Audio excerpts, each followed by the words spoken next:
በስመ ስላሴ በስመ አብ ወወልድ ወመንፈስ ቅዱስ አሐዱ አምላክ አሜን። ሰላም እግዚአብሔር አምላክ ምስኩላትኩም ይኹን። ስድራ እግዚአብሔር አምላክ ከመይ ውዒልኩም?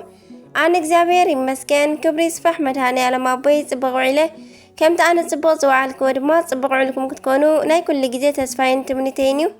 አሜን። ስንክሳር ዘወርሃ ታሕሳስ 18 ስንክሳር ድሰምዕ ዘንብብ ፍቕሪ ጎይታ ኣብ ልቡ ይዕንብብ ሓለዋን ጸሎትን ናይ ቅዱሳን ደማ ይረክብ። ዝክረ ጻድቅ ለዓለም ይህሉ ዝኽሪ ናይ ጻድቅ ንዓለም ይዝነብር። ካብ ኩሉ ክፉእ ዘበለ ክድሕኑ ንቅዱሳን ተማሕፀኑ አሜን። በስመ አብ ወወልድ ወመንፈስ ቅዱስ አሐዱ አምላክ አሜን። ወላዲተ አምላክ ልሳን ኩንኒ። እንኳዕ ናብ ሐዋርያዊ ቅዱስ ቶማስን ቅዱስ ቲቶን ቅዱስ አቡነ ሰላማን ዓመታዊ በዓል ብሰላም አብጽሐና አሜን። ቅዱስ ቶማስ ሐዋርያ ካብ 12 ቅዱሳን ሐዋርያት ሓደ ዝኾነ ቅዱስ ቶማስ ብዙሕ መከራ ብምሕላፉ ናብ ጎይታና ጎኑ ብምድህሳሱን ይፍለጥ። ቅዱስ ቶማስ ከም ካልኦት ሐዋርያት ኣብ እስራኤል ተወሊዱ ኣብኡ ድማ ብስርዓተ ኦሪት ዝዓብዩ ገና ኣብ ግብዝናኡ ኣብ ናይ ሰዱቃውያን ማሕበር ተቐላቐለ። ሰዱቃውያን ሰባት ድሕሪ ሞት ትንሳኤ የለን ኣልቦ ትንሳኤ ሙታን ዝብሉ እዮም ዝነበሩ። መድኃኔ ዓለም ክርስቶስ ኢየሱስ ግን መምሃር ምስ ጀመረ ግን ቅዱስ ቶማስ ካብ ዝነበሮ ማሕበር ወፂኡ ንጎይታና ተኸተለ። ጎይታና ድማ ካብ 12 ሐዋርያት ሓደ ምእንቲ ክኸውን ሸሞ። ዝቐደመ ስሙ ዲዲሞስ ክኸውን ከሎ ጎይታና ድማ ቶማስ በሎ። ቅዱስ ቶማስ ንኣልዓዛር ንኸተንስእ ኣብ ዝኸደ ጊዜ ካልኦት ሐዋርያት ንጎይታ ኣይሁድ ከይቐትሉኻ ትረፍ ክብልዎ ከለው ንሱ ግን ንኺድንበር ሓቢርና እንሞት ክብል ፍቕሩ ኣርኣየ።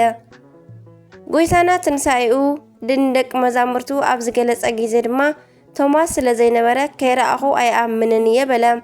ምኽንያቱ ንጎይታና ካብ ዝነበረ ፍቕሪ ዝተለዓለ ሓቂ ክመስሎ ስለ ዘይከኣለ። ብኻልእ ከዓ ካልኦት ሐዋርያት ትንሳኤኡ ርኢና እንዳበሉ ክምህሩ ከለው ኣነ ግን ሰሚዐ ኢለ ክምህር እየ ኢሉ ብምሕሳቡ እዩ እምበር ዘይኣምን ኣይኮነን። ንግዚኡ ጎይታ ተገሊጹ እንተገሰጾ እግዚእየ ወኣምላክየ ጎይታይን ኣምላኸይን ኢሉ ፍጹም ሃይማኖቱ ገለጸ። ኣብ ፍጻሜ ግን ናይ ጎይታና ጎኑ መለኮቱ ምእንቲ ክድህስስ በዓል ቤት ከም ዝዓደሎ ይነገር። መለኮት ዝዳሰሰት እዛ ቅድስቲ ኢድ ድማ ስጋ ብሎሚ ህያው እያ ዘላ። ኣብ ውሽጢ ህንዲ ድማ ቤተ ክርስቲያን ብክብሪ ተቐሚጣላ። እታ ኢዱ ማለት እዩ እታ ንጎይታናን ኣምላኽናን ኢየሱስ ክርስቶስ ዝዳሰሰት ኢዱ። ቅዱሳን ሐዋርያት መንፈስ ቅዱስ ተቐቢሎም ሃገረ ስብከት ክከፋፈሉ ከለው ንቅዱስ ቶማስ ድማ ህንድን ኣብ ዙርያ ዘለዉ ዓድታትን በጽሖ። ድሕሪዚ ይምባር ዘርዚርና ዘይንውድኦ ተጋድሎ ዝፈጸመ።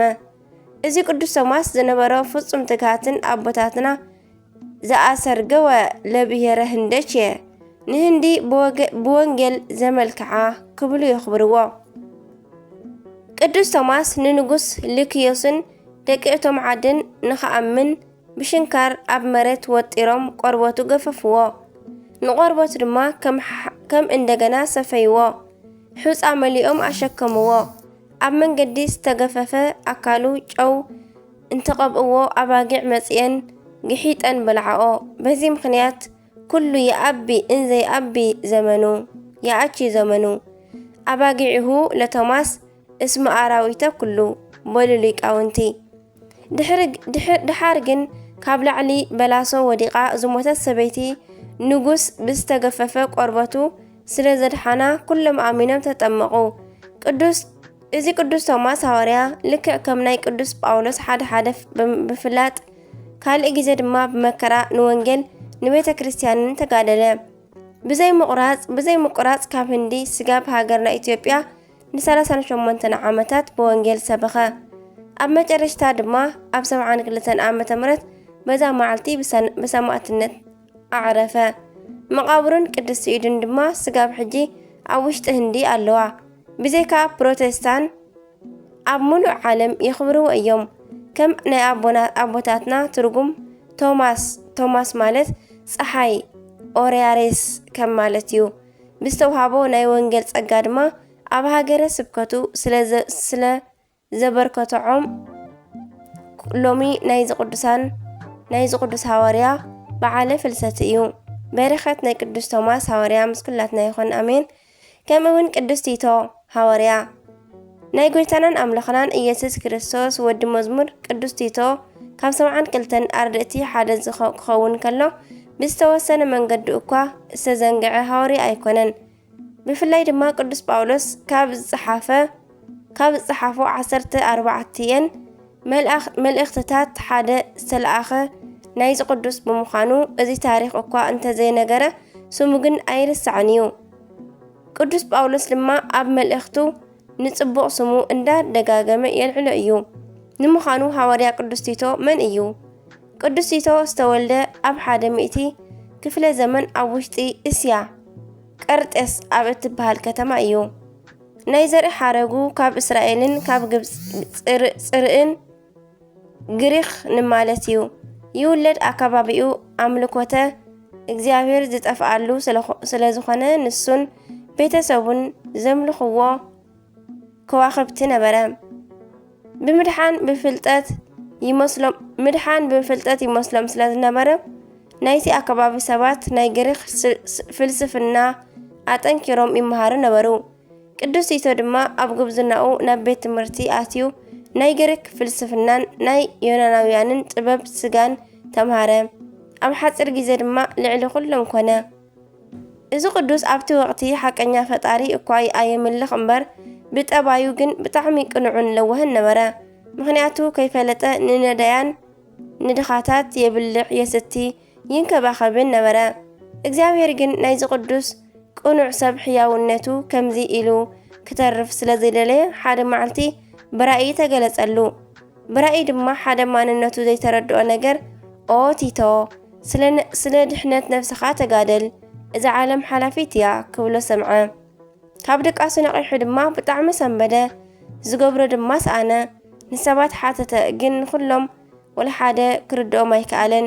ንዝተወሰነ ግዜ ድማ ነዚ ጉዳይ መልሲ ከይረኸበሉ ብልቢ እንዳተመላለሰ ነበረ። ኣጋጣሚ ግን በታ ሰሙን ካብ ኢየሩሳሌም ሓዱሽ ዜና ተሰምዐ። ክርስቶስ ዝብልዎ ኢየሱስ ንሱ ድማ ናይ ባህሪ ኣምላኽ ዝኾነ ናብ ምድሪ ወሪዱ ስለ እግዚአብሔር መንግስቲ ድማ ይሰብኻሎ ክብሉ ነቲቶ ነገርዎ። ካልእ ኸንታይ ርኢኹም በሎም። ብኢዱ ድውያን ይፍውሱ፣ ምዉታን ይትንስኡ፣ ዕውራት ይርኡ፣ ለምጻማት ይነጽሁ፣ ካልእ ብዙሕ ተኣምራት ድማ ይገብር ኣሎ በልዎ። ናይቲ ወቕቲ ናይቲ ሃገር ኣክራጥስ ድማ መኮንን ፍላስፋ ስለ ዝነበረ ስለ ክርስቶስ ምስ ሰምዐ ክመራመር ፈተወ።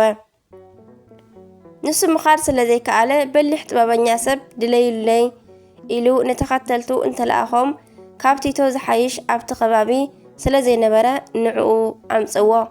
እቲ መኮንን ንቲቶ እቲ ነገር ትኽክል ወይ ድማ ስሕተት ምዃኑ ብዕምቆት መርሚርካ መልሲ ኣምጸለይ ኢሉ ለኣኾ። ቅዱስ ቲቶ ድማ ፈጢኑ ተላዒሉ ናብ ኢየሩሳሌም ገስገሰ። ናብታ ከተማ ምስ ኣተወ ድማ ንጎይታና ደላልዩ ረኸቦ። ጎይታናን ኣምልኽናን ኢየሱስ ክርስቶስ ብስልጣነ ቃሉ ደውየ ከርሕቕ ኣጋንንቲ ከሳድድ ተመልኪቱ እዚ ስራሕ ናይ ፍጡር ከም ዘይኮነ ተረድአ። ጎይታና ዝምህሮ ትምህርቲ ካብ ናይ ግሪክ ፍልስፍና ብጣዕሚ ርሑቕን መጢቑን ነበረ ረኸቦ እሞ ናይ ግሪክ ፍልስፍና መጀመርታኡ ኮነ መወዳእትኡ ስጋዊ እዩ። ጎይታና ግን ብጣዕሚ ቃሉ ዝምህሮ ሰማያዊ ከምኡውን ዘለዓለማዊ ዝኾነ ትምህርቲ እዩ። ብራእይ ስለ ነፍስኻ ተጋደል ዝበሎ ምስጢር ሕጂ ተተርጎመሉ። በዚ ምክንያት ድማ ግዜ ኣየጥፍአን ሽዑ ኣሚኑ ተኸታሊኡ ኾነ። ጎይታና ድማ ምስ 72 ኣርድእቲ ደመሮ። ናይ ኣክራጥስ መኮንን ድማ እንታይ ደኣ ደንጊኻ እንተበሎ ዝረኣየ ኩሉ ጽሒፉ ከም ዘይምለስ ደብዳቤ ለኣኸሉ።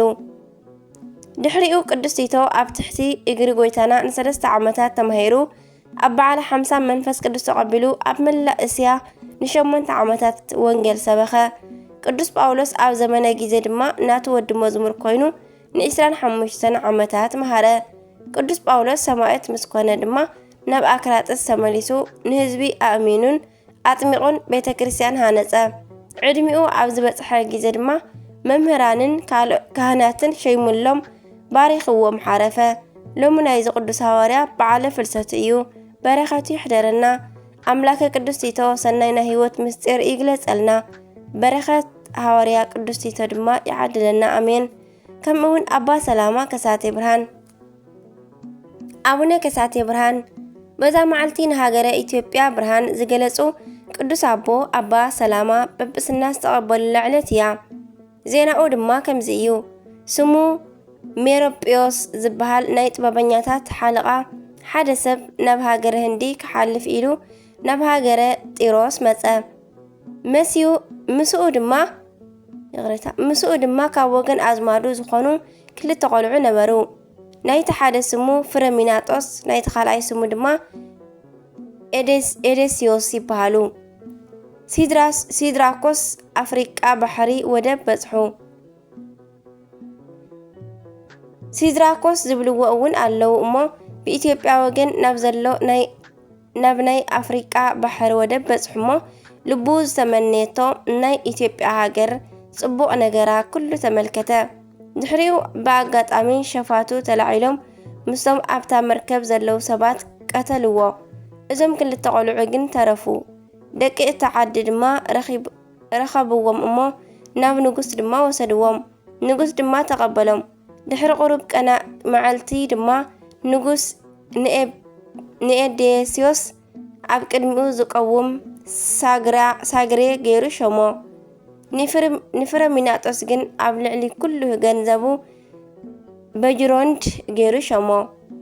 እዚ ንጉስ ድማ ናይ አብርሃን አጽብሃን አቦ እዩ። ስሙ ከዓ አይዛና ይበሃል። ንሶም ህፃናት ከለው ድማ ሓረፈ። እዚኦም ድማ ኣካለ መጠን ስጋብ ዝኾኑ ንደቂ ንጉስ እንዳዓበዩ ነበሩ። ክብሪ ይኹነሞ ብክርስቶስ ምእማን ድማ መሃርዎም። ደቂ ንጉስ ዓብዮም ኣብ ዝነገሱሉ ጊዜ ኤዴስዮስ ናብ ሃገሩ ተመለሰ። ፍረሚናጦስ ግን ናብ ግብፂ ከደ። ናብ ናይ እስክንድርያ ሊቀ ጳጳሳት አባ አትናቴዎስ ከዓ በጽሐ። እቲ ኣብ ልዕሊኡ ዝኾነ ድማ ነገሮ። ስለ ናይ ኢትዮጵያውያን ሃይማኖት ጳጳስ ዘይብሎም ከሎ ክብሪ ይኹነሞ ብጎይታና ብኢየሱስ ክርስቶስ ብኸመይ ከም ዝኣምኑ ነገሮ። አባ አትናቴዎስ ድማ ኣብ ሰምዐ ጊዜ ብጣዕሚ ኣድነቐ። ንፍረሚናጦስ እውን ናይ ናፃ ህዝቢ ሃገር ዝኾነት ንኢትዮጵያ ጳጳስ ምእንቲ ክኸውን ግዲ በሎ። ጵጵስነት ሸይሙ ድማ ብዓቢ ኣኽብሮት ለኣኾ። ኣብ ናይ አብርሃን አጽብሃን ዘመንን መንግስቲ ድማ ናይ ኢትዮጵያ ኣብ ዝበጽሐ ጊዜ ብኽብሪ ተቐበልዎ። ኣብ ምሉእ ዓድታት ናይ ኢትዮጵያ ድማ ዝቐንዐት ተዋህዶ ሃይማኖት ሰበኸ። ክብሪ ይኹነሞ ክርስቶስ ናይ ጎይትነቱ ብርሃን ኣብ ኩሉ ዓድታት ገለጸ። ስለዚ ድማ ገላጺ ብርሃን ሰላማ ተባሃለ። ንኹሉ ኣስተኻኺሉ ድማ ብሰላም ዓረፈ። ንእግዚአብሔር ኣምላኽና ምስጋና ይኹኖ። ንዓናው ድማ በዚ ናይዚ ጻድቕ ኣቦ ጸሎት ይምሓረና። በረኸቱ ድማ ምስ ኩላትና ትኹን ንዘለዓለም ዓለም አሜን።